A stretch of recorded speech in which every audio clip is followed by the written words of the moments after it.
There are a few times where I get stuck and I'll ask for Dan's advice and he'll sort of push me in a sort of direction, or, I'll have a dish in place and like we're happy with the way it tastes, but I just can't get it to visually look the same way in the sixpenny standard. So, I have all the mise en place there, and then Dan will play around with the plating and compose a dish and then make it look a certain way. This is the Deep in the Weeds podcast. I'm Anthony Huckstep.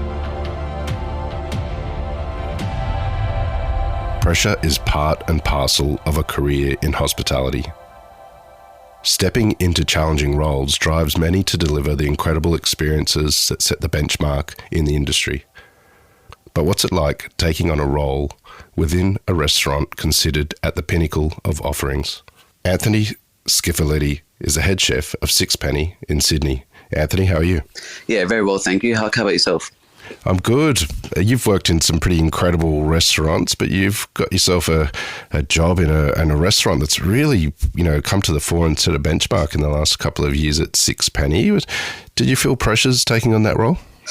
Yeah, very much so. Like, obviously, Sixpenny has a massive reputation, and going into a restaurant like that, there's obviously a lot of sort of self-doubts and thoughts that go through your head starting in a position like that. And especially considering when I took that job on, I hadn't really been working in restaurants for the last 2 years. There was a lot of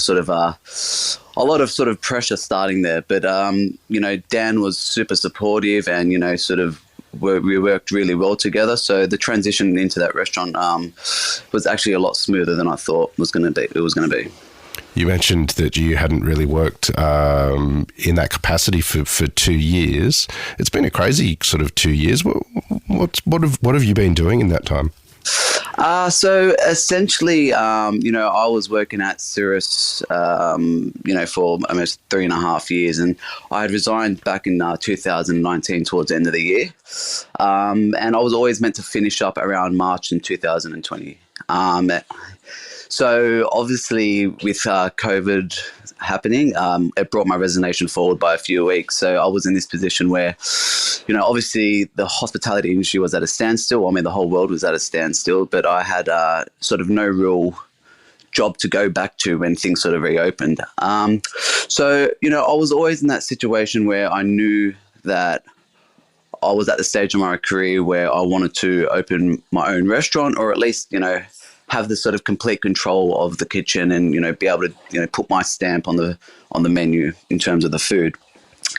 So I guess what I was trying to do in that sort of period of time was think of, I guess for me personally, I think if you want to make it as a chef in Sydney, you kind of really need to have a sort of concept that stands out and needs to be unique and, give a reason for people wanting to come to that restaurant. So I really sort of thought about different sort of concepts and like different ideas. Do I do like a sort of restaurant based on cooking over fire or whatnot? All that sort of stuff's been done before. So in that time, anyway, during the lockdown period, I was always into sort of koji. I used a bit of koji during my time at Cirrus, but I never really sort of bought the dry stuff and never really ventured into growing it myself. So I used the time during lockdown to sort of learn about the whole procedures. I jumped on eBay and bought all the little gadgets to sort of to grow koji at home. I had a little esky that I basically was growing koji out of a little esky that I had at home. Then it started off as just like a little, I don't know, like a little hobby, I guess. And, after a few months of doing it, like I was, making a little bit of shea kojis and small batches of miso. And then I know it sounds a bit cliche, but I literally had like a light bulb moment and was like, this is it. I'm going to do a restaurant based on koji fermentation. So I guess that's sort of how the original idea started. And yeah, through time, I was like, trying to decide, okay, well, how am I going to make this happen? Because, trying to do it from scratch or trying to build a restaurant from scratch, seemed like a massively daunting task. And I didn't really have any contacts of people saying, hey, I've got a restaurant opening. Do you want to take over as head chef and, bring the concept? So I was sort of like working from scratch, so to speak. So basically what I was, or what my mindset was like, okay, well, if I'm going to do this, I need to sort of, or if I'm going to do this concept, I kind of need to build a larder, so to speak, and, start having big batches of misos and the different sort of garums and pastes and all that sort of stuff. And not only that, I need to sort of train myself in actually how to make it, because, it was all very completely new to me. And I'd read all the Noma book and, the Guide to Fermentation, the Sandor Katz book, and all the information I could sort of get online. And to be completely honest, it was quite hard at the start, because, there were just all these words that I've never heard of before, and I never really dove into the world of fermentation. So it was very difficult. So I'd have to keep rereading the same books, and eventually, after rereading things so many times, it sort of slowly started to make sense. And then, so essentially, I was at this warpath of okay, I want to do this, and this is how am I going to get there. So fortunately at the time, my girlfriend was working at the Old Clare Hotel, doing the digital marketing over there. So I sort of struck up a deal with the general manager that I was going to go into that space as head chef, and, I was going to look after the whole food programming there, and do all the room service, the rooftop bar, the bar menu, all that sort of stuff. And in return, I was able to use the resources of the hotel to, work on the concept of my restaurant. Yeah, so basically, I was going in early or, on days off to sort of, grow koji, and, I was able to upsize quite drastically, because I was working from home before, in my small 2-bedroom terrace house in the inner west, and now I've got this whole, commercial kitchen at my disposal. So it was a big drastic change to sort of the fact that, now I could really sort of up production. And, it was in that year that I was at the Old Clare that really sort of, I guess brought me to the point where I am today. Well, tell us a little bit about Koji and what you do with it. And are you still producing it? Yeah, massively. So, I mean, basically now that I'm at Sixpenny, a lot of all that production gets done at Sixpenny. They've got a little shed in the back that I've got my chamber at. I have a storage unit at Wildflower Brewery where I'm storing a lot of my ferments, and I've also got a garage at home that I'm storing some of my stuff as well. Tell us a little bit about Koji and what you use it for, and where it's being used.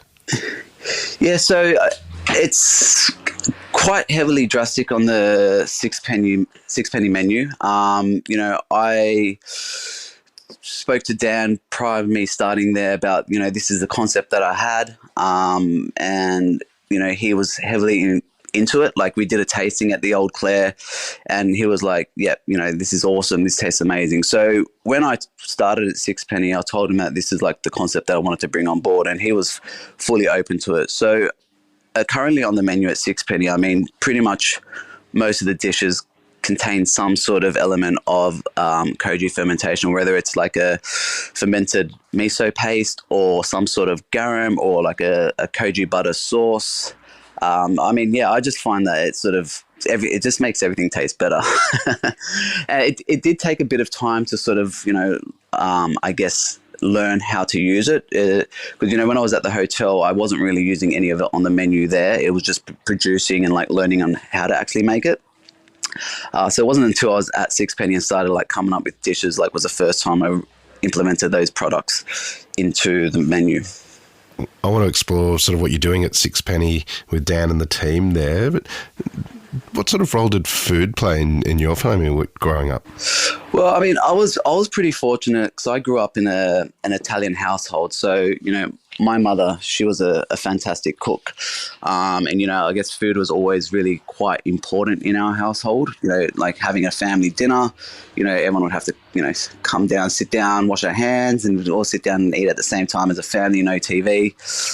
So it was, very fortunate in the fact that I have good memories of food when I was a child, and I wasn't that much of a fussy eater. I'd always eat what mum would cook, and she'd cook amazing things. And not only that, food was always very important sort of in terms of celebration in our household.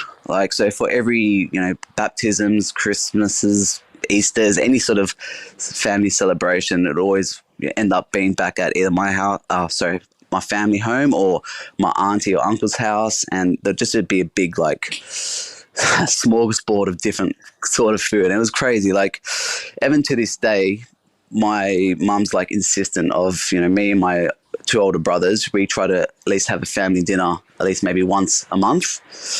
And she would like want everyone to be there with the family and the kids, and we all have this big family dinner together. It's amazing. It's like a great family experience. And, you know, she being the Italian mother that she is, she always like, if there's 10 of us eating, she'll cook for 25.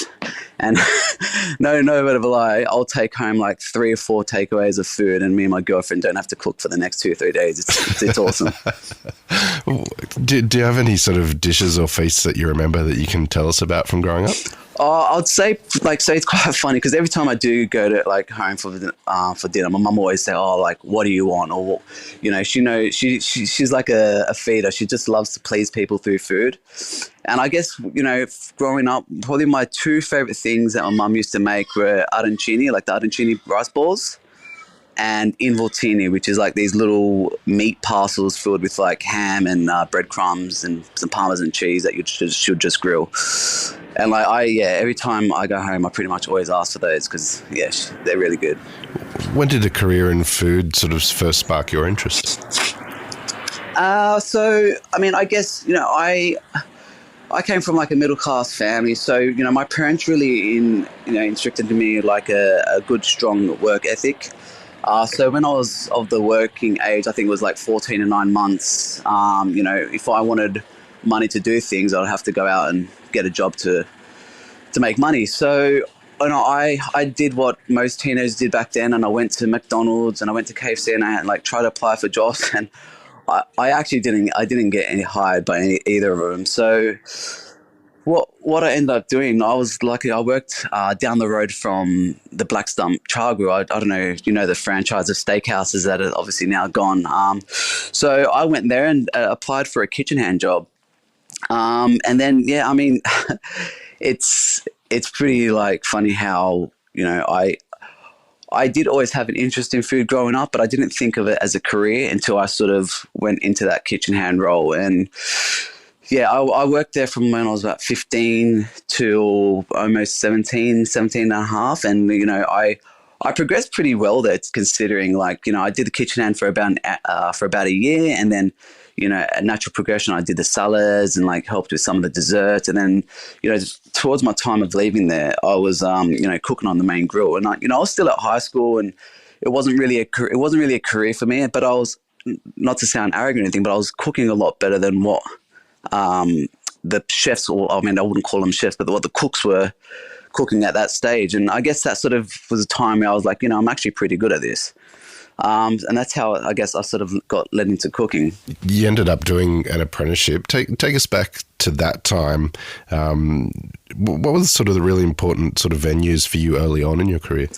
So I guess, I finished high school, and, you know, I was unsure of where I wanted to work, and I didn't really know too much about restaurants back then. I knew of the restaurant called The Summit based on, I can't remember, I think my family told me about it or something, and I thought that was probably one of the best restaurants in Sydney, purely because it had the best view. So I applied for that job as a first-year apprentice, and I got it, and I worked there for about 2.5 years. As a first job, it was like, I guess it was a great experience. You know, they were very nurturing. It was a big team, so, you know, there was probably about another eight or so apprentices, I'd say. And like, it was just very nurturing. You know, it wasn't too chaotic. You know, you do big numbers there, but it was like a sort of great introduction to the restaurant world. And so I worked there for about 2.5 years, and I had a great relationship with Michael Moore. You know, and I felt like as an apprentice, I was doing really well there. You know, not to sound cocky, but I thought I was doing really good. And, you know, I was like introduced through a friend there about sort of, I guess, the world of fine dining. And, you know, we started talking about restaurants. Then I started learning about, you know, the hat system, and, you know, hearing about restaurants like Key and Rockpool and Bilson's and, all those sort of big hitters sort of really opened my eyes to fine dining. And I was unsure where I wanted to work. But there's something about like the whole French and, the French for English sort of style of food that really appealed to me. So I applied for a job at Picasso back at Clarence Street. And I guess, this is me, 19, 20 years old, cocky, leaving after the summit. I'll tell you what, in 3 days, I got fucking put back in my place. Yeah, that kitchen there was like, I say this to a lot of people, it was like one of the most sort of eye-opening experiences of what fine dining is, or what it was back then. And, I was there for, I can't remember, probably close to 2.5, 3 years. And yeah, it was a slog for sure. But in saying that, I took away so much from that place, and, I still have a lot of respect for Justin North to this day. It was a very hard place to work, and, being quite young, it's quite physically, very hard. But, I had this ambition to sort of just do really well, and, I pushed through it, I guess. You mentioned how eye-opening that experience was for you at Picasso. Do you have any stories of what it was like working there and sort of what you took from it? I'm trying to think of ones that I can actually say.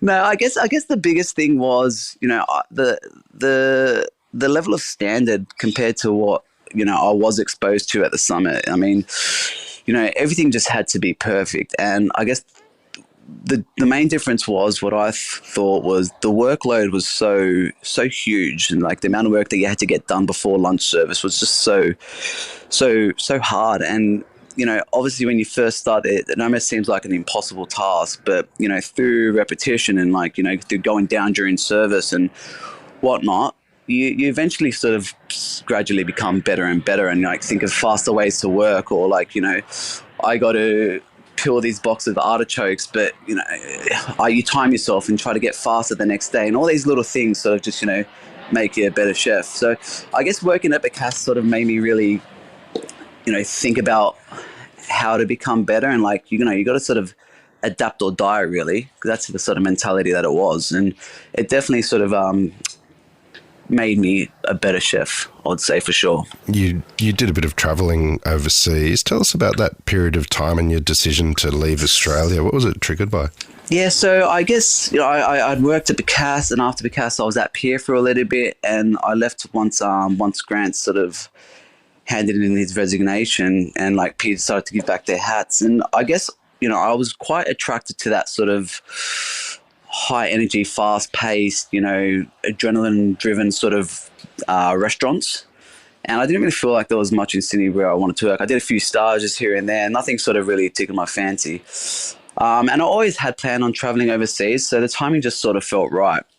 So I was always planning on doing Europe, particularly London, only purely because it was so easy just to get the work visa at that time. So what I decided to do, I had fortunately a friend that was working at Noma at the time. So I did a 2-month stage at Noma when I first got overseas, which was an incredible experience.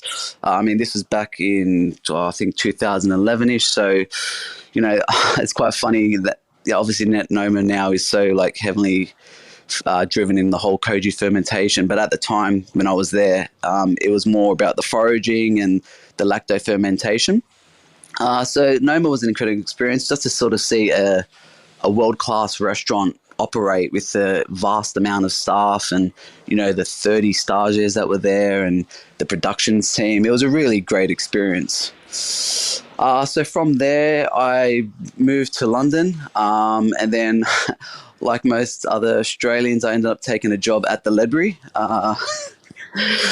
So, again, I did a stage there, and yeah, it was just one of those sort of situations where, I worked there for a week and I'm like, yeah, this is an awesome kitchen. It was like high paced. There was a lot of, it just ticked all the right boxes in terms of a restaurant that I wanted to work in. So I worked there for 1.5 years. And again, it was almost like stepping into the Picasso sort of period, in terms of like, after my first month there, I was like, wow, this is like really cooking at the highest level.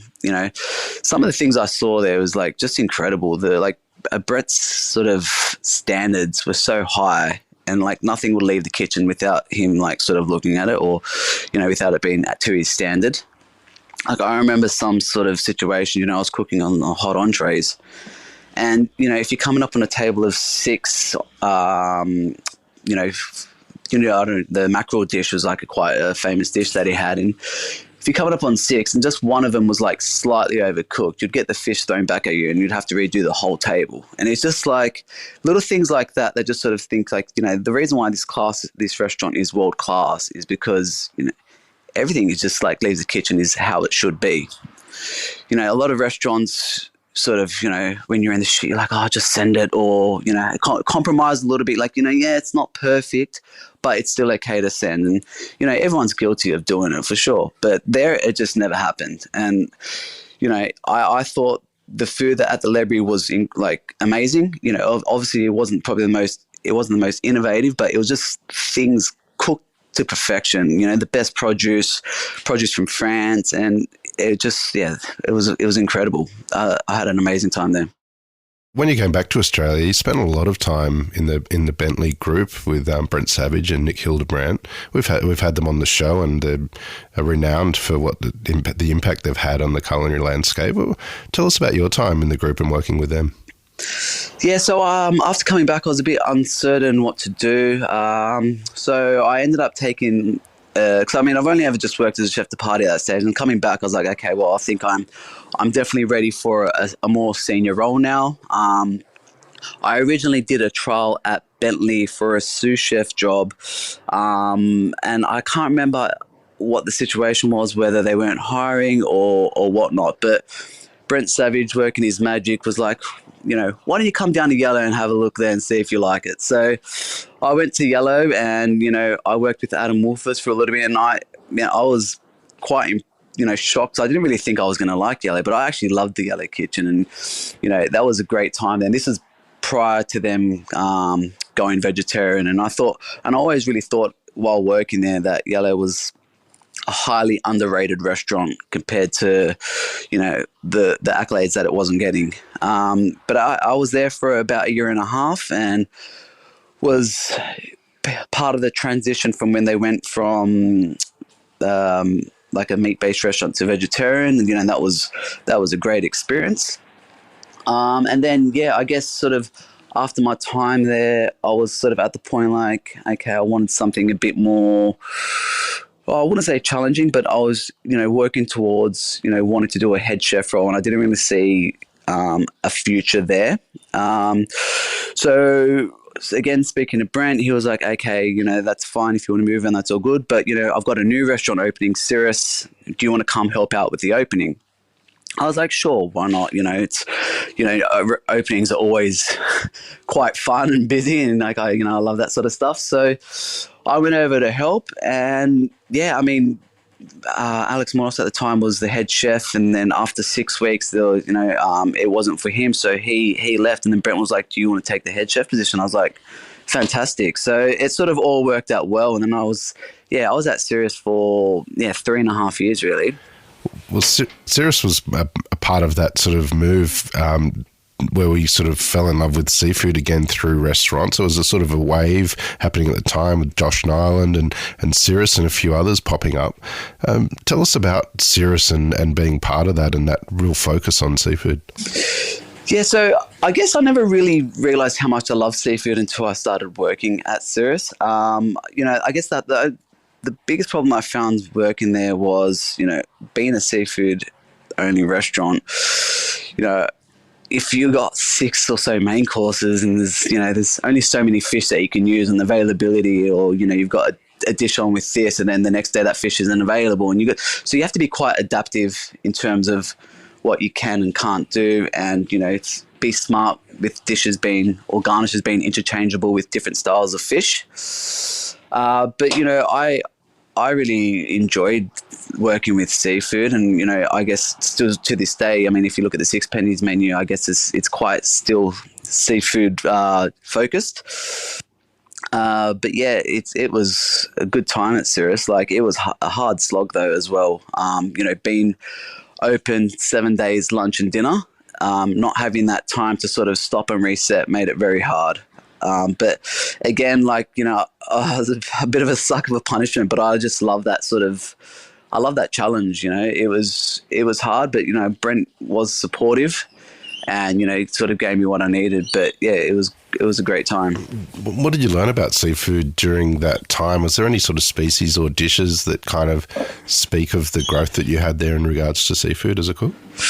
I guess what I sort of took away from there the most in terms, because we used the DeCosti. Well, it was DeCosti at the time, and then they moved to Getfish. So I had a really strong relationship with Jason Frank, and we worked really closely together in terms of trying to get sort of unique species. But again, like I was saying to you before, it was quite hard because they're like, Tones, we got this, and then I'd have it for 1 or 2 days, and you put the dish on, and the next day, like, oh, I can't get it anymore. So it was like really quite hard to sort of have that consistency.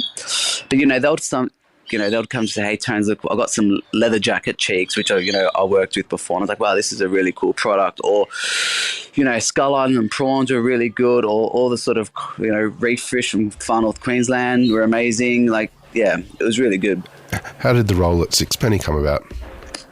So going back to what I was saying before, I was at the Old Clare Hotel with this, ambition to sort of open a restaurant. So I had the restaurant name sorted, because that was sort of like the first thing I thought of, and it was called Cura.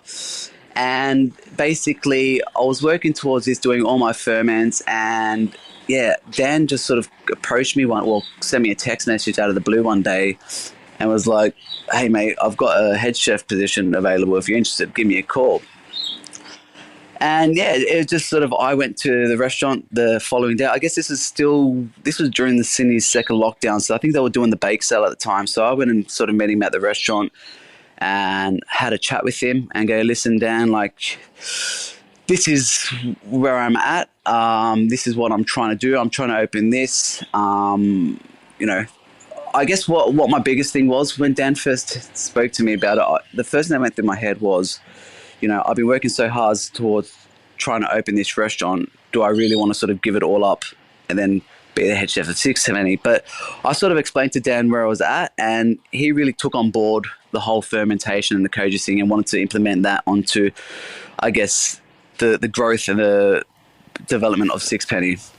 Sixpenny is renowned as one of the best in Australia. Take us into the kitchen and what it's like to work with Dan and the team compared to, the days of Bacchus or the Ledbury. So I guess the kitchen at Sixpenny is like it's a great kitchen for starters, and I feel like the kitchen is quite big considering the size of the dining room. I guess that the biggest challenge or hurdles that I sort of faced starting there was obviously having this whole fermentation program that I wanted to sort of implement. It requires a lot of space, and that's probably the one thing that Sixpenny doesn't have.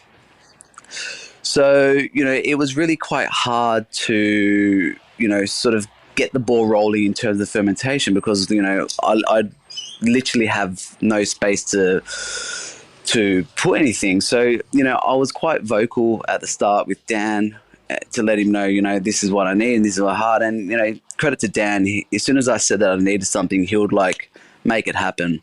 I told him I need space, and then within a few months we had all these new shelves built in the restaurant to have all my jars of all my jars of misos and different pastes and garams and stuff like that. And then I said I need space for the larger things. Then he organised the warehouse space down at Wildflower. So he's been very accommodating, which is fantastic, because obviously I couldn't do it without him for sure. Has your cooking changed during your time at Sixpenny? I'd say it hasn't changed while I was at Sixpenny, but definitely since my last job at Cirrus compared to now, obviously there's been a massive change. I try to sort of implement some sort of Koji-based fermentation in all my dishes, whether there's a touch of miso paste in roasted artichokes, or a dash of garum in a vinaigrette or whatnot, whatever it may be. Sometimes it's quite full flavored, and other times you won't even know that it's there. I guess sort of the reason why I do that is because first and foremost, I feel like it makes food taste delicious. And I guess I just sort of wanted to stand out and, have a bit more of my own sort of identity. And, I know I'm obviously not the first person to do this, but I feel like I'm sort of one of the first chefs to do it in Sydney. So that's sort of where we're at. Tell us a bit about dish creation. Do you and Dan work together on dishes, or does someone start with an idea? How does it work in the kitchen there? So essentially, basically, I'll sort of come up with an idea or a concept, and I'll start working on something. And if it all goes well and it just gets a tick of approval, it goes straight on the menu. But there are a few times where I get stuck, and I'll ask for Dan's advice, and he'll sort of push me in a sort of direction, or I'll have a dish in place and like we're happy with the way it tastes, but I just can't get it to visually look the same way in the sixpenny standard. So, I have all the mise en place there, and then Dan will play around with the plating and compose a dish and then make it look a certain way. But, we work very well together. We're completely upfront with each other. If he doesn't think something's right, he'll say it. And, if I don't agree with what he's saying, I'll say it. And there's no like sort of any ego or anything about it like that. We just work really well together. The exploration you've had into fermenting is quite incredible. What do you see in its future? Is it something beyond sixpenny for you? Oh, 100%. Like, so I've actually started, so because I taken this job at Sixpenny and the whole dream of Cura, the restaurant happening, has, I wouldn't say disappeared. It's definitely like gone further down the track now. But what I've done instead is created Cura seasonings, which is basically products that I'm selling online and through retailers, and they're little fermentation, like different sort of miso paste. I've got some shea kojis and an umami seasoning. So these are products that I'm just trying to build like a sort of a brand and sort of build more awareness about these koji products, and make them more easy to use for the home cook essentially, because they're not really suited. Like these products aren't really suited for restaurants, even though I have had a few chefs hit me up and say, hey, can you please supply me with, a tomato paste or a black garlic miso? I just can't keep up with the production, to be honest. So I'm just only doing small jars for the home cook.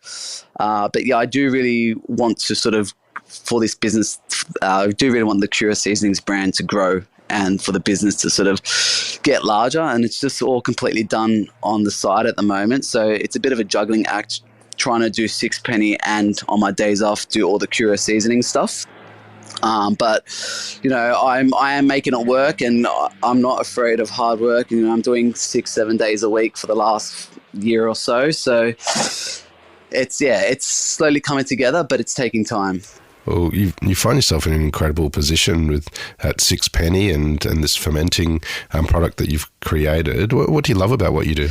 I guess it's just sort of what fascinates me the most is, or what sort of got me hooked on koji was the fact that, something so simple that only, like a miso paste, for example, that's only 2 or 3 ingredients, from how it transforms based on the enzymes it produces, I just find so fascinating. And, when I first started reading about koji and all that sort of stuff, I was unaware of its possibilities. And I just thought, yep, okay, you make rice koji, and then from rice koji, you can make a standard white miso or a dark miso. But after a lot of experimenting, you can, I hate calling them misos, so I prefer to call them pastes, but you can make like pastes out of anything. Like I mix barley koji with artichokes and let that ferment for 6 months, or I mix black garlic with soybean koji and let that ferment, and you get like this incredibly complex, delicious, umami, slightly acidic sort of paste. And they're very unique products in terms of like there's nothing else in the market like it. And I guess I love that sort of exclusiveness, or that we're the only ones that sort of have that access to it. And yeah, I just find it super fascinating. Well, it's amazing to have you on Deep in the Weeds today to hear just a part of your story. Congratulations on what you're building and doing there. Please keep in touch and we'll catch up again soon. No worries, Huck. Thanks for the chat. This is the Deep in the Weeds podcast. I'm Anthony Huckstep. Stay tuned as we take a deep dive into the lives of the incredible people who ply their trade in the food and hospitality sector. Special thanks to executive producer Rob Locke for making this all happen. Follow us on Instagram at Deep in the Weeds Podcast or email us at podcast@deepintheweeds.com.au. Stay safe and be well.